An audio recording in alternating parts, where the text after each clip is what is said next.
I think there's this cult of youth that we live in. We kind of worship the young people in our generation. You look on television, all the people that we look up to, they're all young people. All the athletes, they're absolutely in the physical fittest moment of their life. I think there's an idea here, which there's this, maybe it goes back to ancient Greece. The greatest form of a human being, all the sculptures were created of these very strapping, handsome, young people.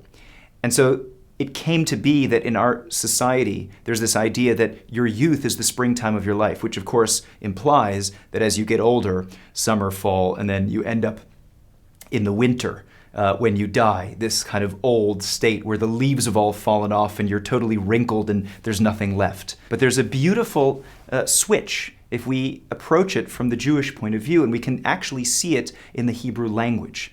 You see, the same word for youth, childhood, is also the same word for winter.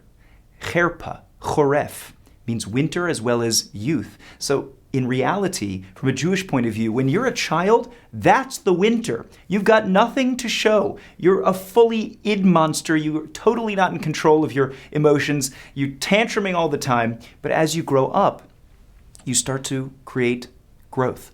The springtime is as you get older, you start to have a family, and then the summer, and then as you're an old grandfather, you're now reaping the crop. Everything that you've sown and grown over your entire life finally comes to a head when you're in your old age. So imagine if you're living life in the Western world and all you have to look forward to as you get old is the winter of your life. Is that something that you really want to aspire to? Whereas if you're starting from the winter and as you grow up, you get older and older and you end up in the summer of your life, a time when you can enjoy all the things that you've done in your lifetime, and you can sit back and look at all your grandchildren and great-grandchildren and say, this is the life that I wanted to have.